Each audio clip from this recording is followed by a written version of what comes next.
नमस्कार, आप देख रहे हैं स्त्रीवाणी। ये है बुलेटिन 67। मैं पारुल बंसल उपस्थित हूँ हिंदी साहित्य जगत की सभी ताजा खबरें लेकर।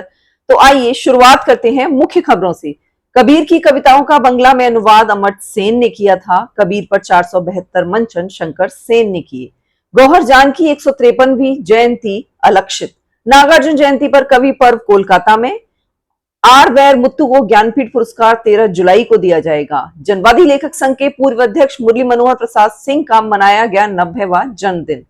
पद्मश्री से सम्मानित उषा किरण खान के जीवन और कार्यों पर आयोजित हुआ परिसंवाद। सुभाष राय को मिला प्रोफेसर सुखदेव सिंह स्मृति सम्मान। अफजल पठान के चित्रों की प्रदर्शनी। दास्ताने हुस्न 4 जुलाई को गुरुग्राम में। अब सुनते हैं खबरें विस्तार से।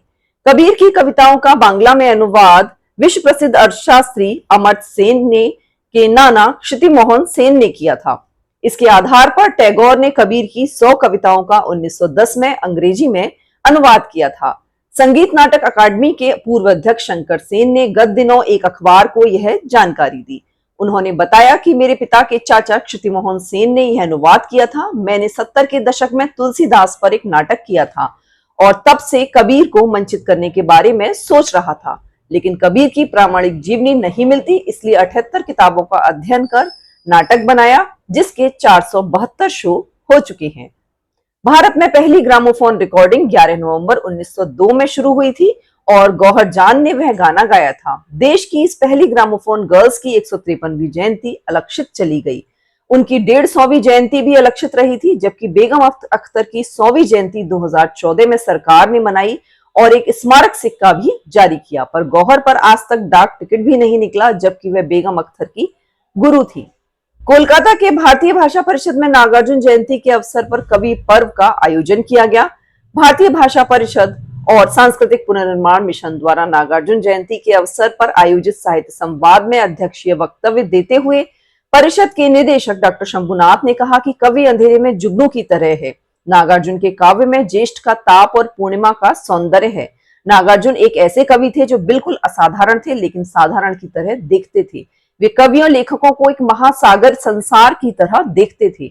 उन्होंने कहा कि आज ऐसे कवि बहुत कम हैं जो प्रतिरोध के कवि हों। हाँ, असहमति के जरूर हैं।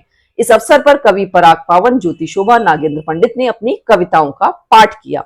मैथिली व हिंदी की साहित्यकार, इतिहासकार, पद्मश्री से सम्मानित उषा किरण खान के जीवन व कार्यों पर साहित्य अकादमी व उत्तराखंड मुक्त विश्वविद्यालय का संयुक्त परिसंवाद आयोजित हुआ। इसमें साहित्य अकादमी की उपाध्यक्ष व महात्मा गांधी अंतर्राष्ट्रीय हिंदी विश्वविद्यालय की पहली महिला कुलपति प्रोफेसर कुमुद शर्मा, हिंदी के प्रख्यात लेखक व आलोचक प्रोफेसर आनंद प्रकाश त्रिपाठी, उत्तराखंड भाषा संस्थान की संस्थापक व पहली निदेशक डॉक्टर सविता मोहन, जेएनयू में भारतीय भाषा केंद्र के अध्यक्ष प्रोफेसर सुधीर प्रताप सिंह आदि ने भाग लिया।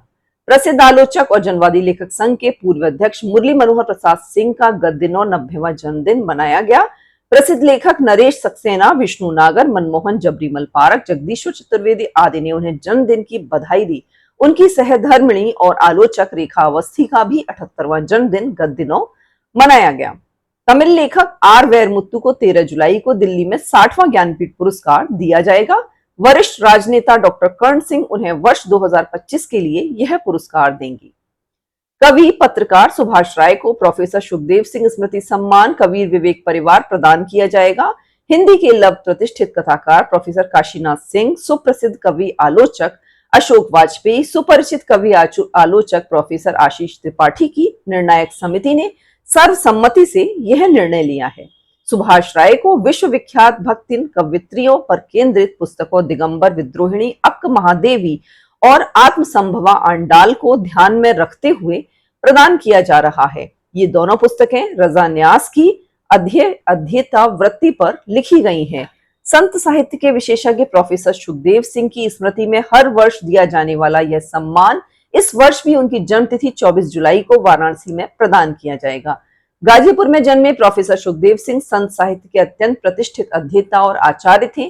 काशी हिंदू विश्वविद्यालय में हिंदी के प्रोफेसर रहे सुखदेव सिंह ने संत साहित्य से संबंधित अनेक पुस्तकों का लेखन और संपादन किया। उत्तर प्रदेश के बड़ा गांव में जन्मे श्री राय के अब तक 2 कविता संग्रह सलीब पर सच और मूर्तियों के जंगल में, एक निबंध संग्रह जाग मछंदर जाग और संस्मरण एवं आलोचनात्मक लेखों का एक संग्रह अंधेरे के पार प्रकाशित है। देवास के चित्रकार अफजल पठान की 90वीं जयंती पर गत दिनों दिल्ली के त्रिवेणी सभागार में एक प्रदर्शनी लगाई गई। सुधा तिवारी की रिपोर्ट। 1936 में जन्मे श्री पठान का निधन 2000 में हो गया था। इस प्रदर्शनी को अखिलेश ने क्यूरेट किया है, जो खुद एक जाने माने चित्रकार हैं। रजा फाउंडेशन द्वारा आयोजित प्रदर्शनी का उद्घाटन प्रसिद्ध कवि संस्कृत कर्मी अशोक वाजपेयी ने किया। प्रसिद्ध चित्रकार परमजीत सिंह और अर्पिता सिंह के कैटलॉग का विमोचन भी किया। कल गुरुग्राम में तवायफ गायिकाओं पर केंद्रित दास्ताने हुस्न का मंचन किया जाएगा। साहिल आगा द्वारा निर्देशित इस दास्तान गोई में द परफॉर्मिंग आर्ट्स ट्राइब की निर्देशक सोमा बनर्जी की टीम भाग ले रही है। टिकट बुक माई शो पर उपलब्ध है। यह कार्यक्रम सेक्टर 44 एपिसेंट गुरुग्राम में शाम 7 बजे होगा। अब तक के लिए बस इतना ही। फिर मिलते हैं ऐसी ही खबरों के साथ। तब तक स्वस्थ रहें, सुरक्षित रहें। नमस्कार। जय हिंद। समाचार संकलन अरविंद कुमार।